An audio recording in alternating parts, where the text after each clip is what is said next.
Hi, everyone. I'm Wiley Blevins, author and associate publisher. I'd like to welcome you to the Friday for episode 3.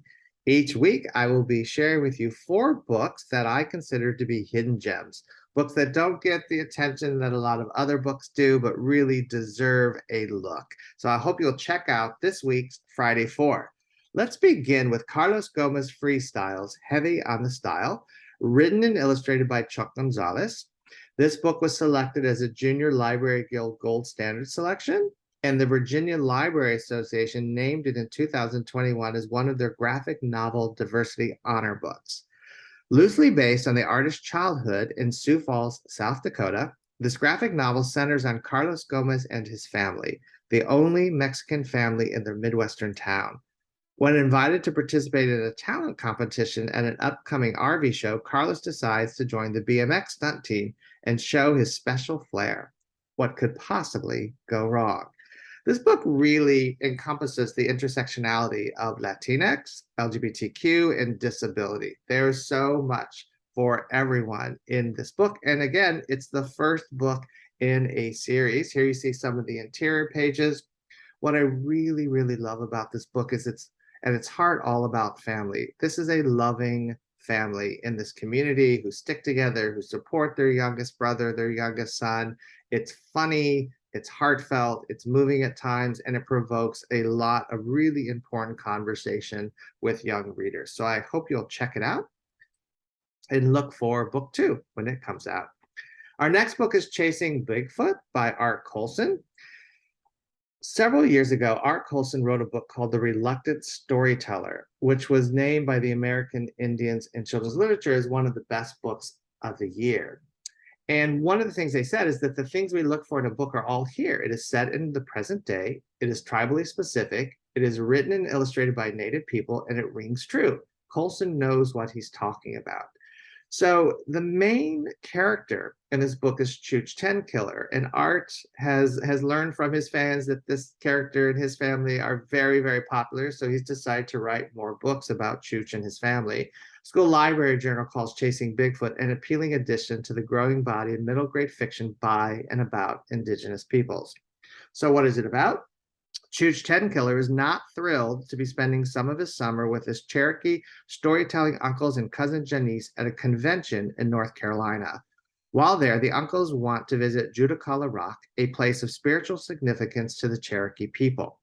Little does Chooch know that he has his own connection to the rock, a connection that could put him in mortal danger.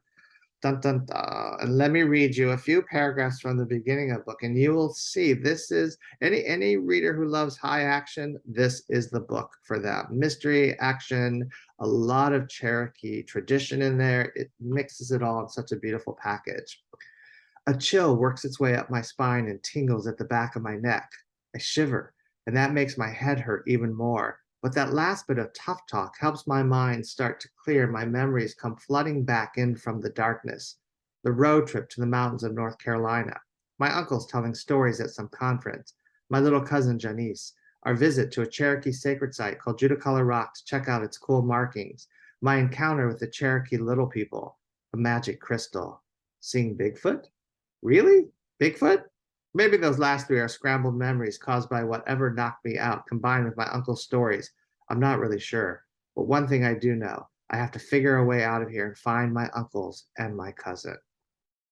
Young readers will love this book. Middle grade novel that is a ton of fun.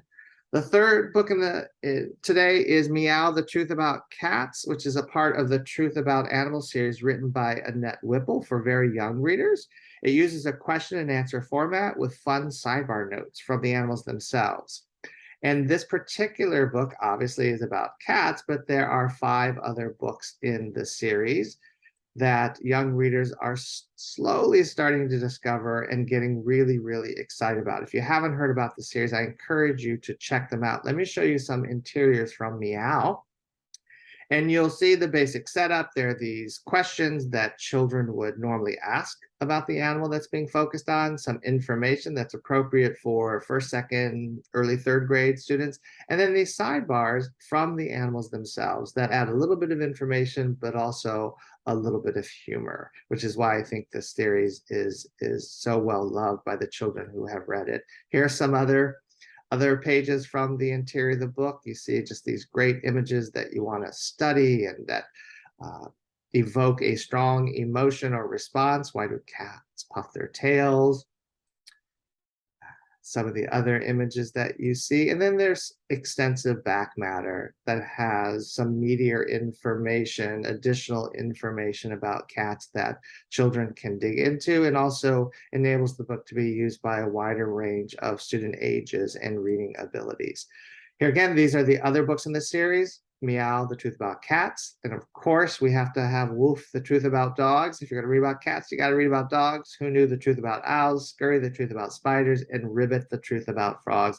Now, Ribbit was the most recent addition to the series and probably my personal favorite.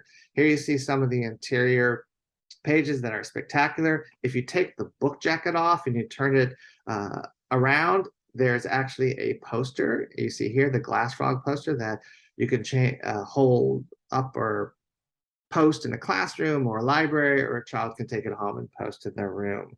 Lots of wonderful things about these books in this particular series.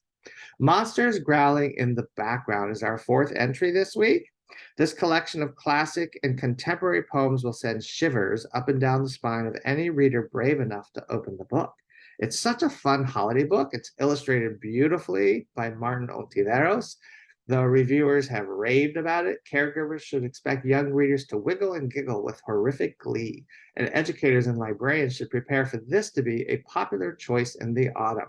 Solidly spooky fun that will have readers screaming with joy, says Kirkus. So I encourage you to order your copy now so that you have it on your shelves before Halloween arrives. Let's take a look at some of the interiors. These are some of the spooky characters. But you see, these are day glow colors, and it has this fun vibrancy that I think readers will be really intrigued by. Here again, a collection of some contemporary poems and some classics that you will know, centered around some really spooky characters, vampires and ghosts and haunted houses, skeletons dancing in the nighttime. Really, really fun and beautiful book. So those are the Friday Four for this particular episode. Contact me to get your book featured if you would like me to share that with everyone. And don't forget to tune in next week for the Friday Four episode 4. Have a great weekend, everyone, and happy reading.